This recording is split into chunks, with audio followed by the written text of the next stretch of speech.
Becerra walks into the final debate as the Emerson frontrunner. He takes the full hit from the confirmed guilty plea attack line, and he's still sitting at 19% on the other side. This is California governor's race. Today the debate happened, the corruption angle landed, and the numbers did not move the way his rivals needed them to. And while everybody's busy writing the Becerra resilience story, Hilton is over there at 17% in a state where Republicans don't win general elections. That's not a cushion, that's a ledge. Top 2 math, a crowded Democratic field below 15, and a fundraising deadline right after the final debate. We'll get to the real picture in a moment. Sacramento Bee writes, The debate hosted by CBS California and the San Francisco Examiner came on the heels of a court hearing Thursday morning in which Becerra's former aide, Dana Williamson, pleaded guilty to charges that included helping to steal $225,000 from a dormant campaign account. While prosecutors have said they view Becerra as a victim in the case, that hasn't stopped rivals from questioning his judgment or implying there's more to the story. The final debate test we were watching all week was simple. Would Dana Williamson's guilty plea become the sharpest weapon on stage? The Sacramento Bee says yes. Hilton told Becerra to his face he ought to be preparing a criminal defense. Becerra hit back with the DOJ line that no candidate has been implicated, and then Katie Porter went straight to the fine print. No candidate implicated in any charging document, which, as she pointed out, does not rule out a future indictment. The part nobody's really answering yet is which specific votes or tenure decisions from that 30-year record the rivals are actually landing on. The Bee lists corruption, abortion, climate as the debate topics, but right now, corruption is just Williamson, and prosecutors called Becerra the victim. So if the attack is basically, it bothers me personally, but you should step aside, that's a vibes argument, not a record argument. Over on r/California, 101 upvotes. The other I worked for Xavier for 3 years. He was my direct report at the CADOJ. He's probably the most uninspiring and corporate-friendly dude you'll possibly ever find. He was by far the most inept person I've ever known, let alone worked for. And I cannot believe that dumb chud is probably going to be our governor. Like, open a phone book and choose someone at random. It'd be a better choice than Xavier. And yet, of all the candidates, he's sadly the best choice we've got. This is the most backhanded endorsement I've seen this cycle. A former direct report calling him the most inept person they've ever worked with. Then landing on, sadly the best choice we've got. That's not enthusiasm. That's resignation with a voter registration card. r/California, 1,742 upvotes, weighing in. The mistake would be getting Hilton or Bianco elected. Still hoping Steyer is the nominee, but last year and a half has cemented my position that I'll take anything over MAGA. Steyer is the preference. MAGA is the floor. That's the honest read on where a big chunk of Democratic primary voters are right now. And it helps explain why Becerra's number hasn't collapsed even after this week.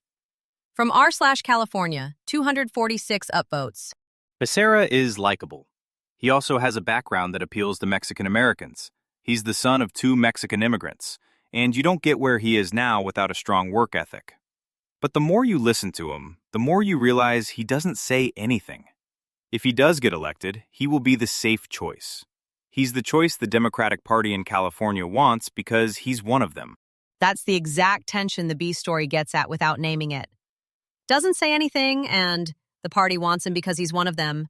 That's why a 30-year record is both his attack surface and his shield. From Brittany Lewis at Forbes, breaking news. And I think the real story here is the rise of Xavier Becerra. So, looking at just the gubernatorial top lines, we see Becerra at 19%, followed by Villaraigosa at 17%, Tom Steyer also at 17%, Chad Bianco at 11%, and Porter at 10%.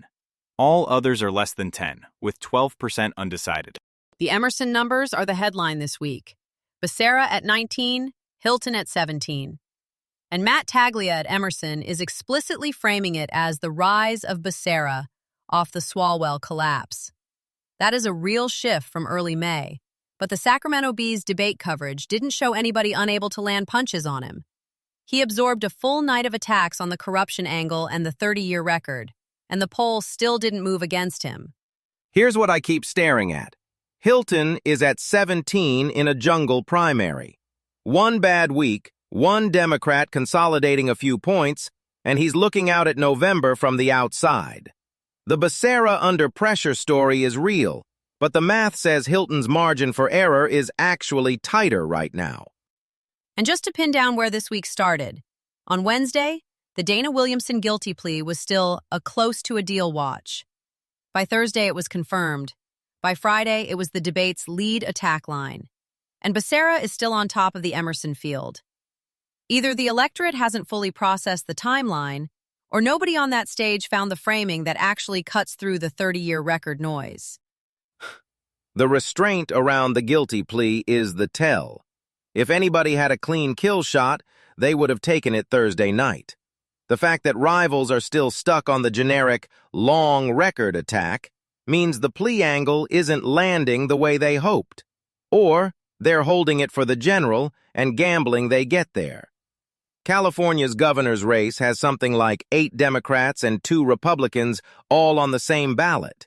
So are any of these candidates actually trying to win a majority? Or is this really just a survival contest to finish in the top 2? That's exactly the right frame.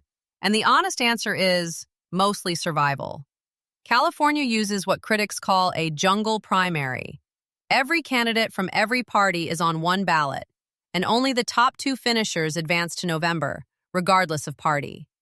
With 10 at least vaguely viable candidates in the field, 8 Democrats and 2 Republicans, the Democrats are effectively splitting something like 3/4 of the vote among themselves, as one analysis put it. That creates a very real nightmare scenario. If Democratic support splinters badly enough, both Republicans could finish in the top 2 and lock Democrats out of the general entirely. That threat has gone from theoretical to genuinely alarming in recent months. On the Democratic side, Xavier Becerra has surged to around 19% support in a recent Emerson College poll, a 9-point jump in a single month. But the field is still extremely compressed, with differences falling within the margin of error. So right now, candidates aren't building broad coalitions. They're fighting for enough of a slice to survive June. If Democrats are this worried about getting locked out, why hasn't the party just cleared the field around one candidate? They tried, and it hasn't worked.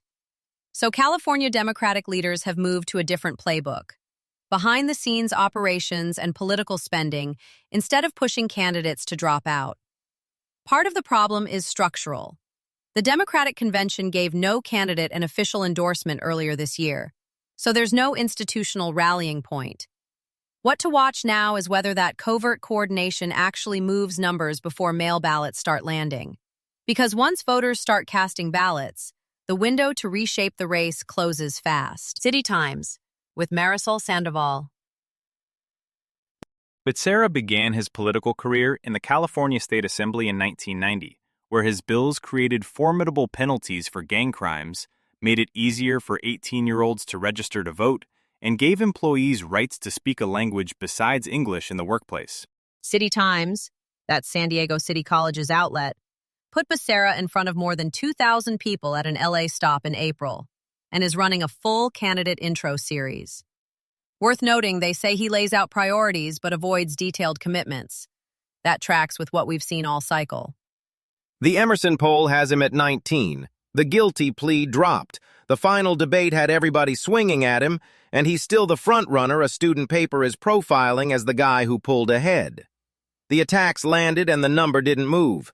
That's the only sentence that matters this week. Right. And avoiding detailed commitments at a 2,000-person rally is a tell. Same pattern as the debate. If nobody can name which votes in that 30-year record actually cut him, the attack surface stays theoretical. Hilton is sitting at 17%, 2 points back, and Steyer, Porter, and Mahan are all probably bunched somewhere below that. One of those Democrats consolidates after a bad week for Hilton, and he's out. That's not a Republican path to November. That's a survival lottery. If you're tracking the governor's race, you may also like Los Angeles Politics and Urbanism Daily. City Hall, housing abundance, homelessness response, metro, public safety, and small business permitting.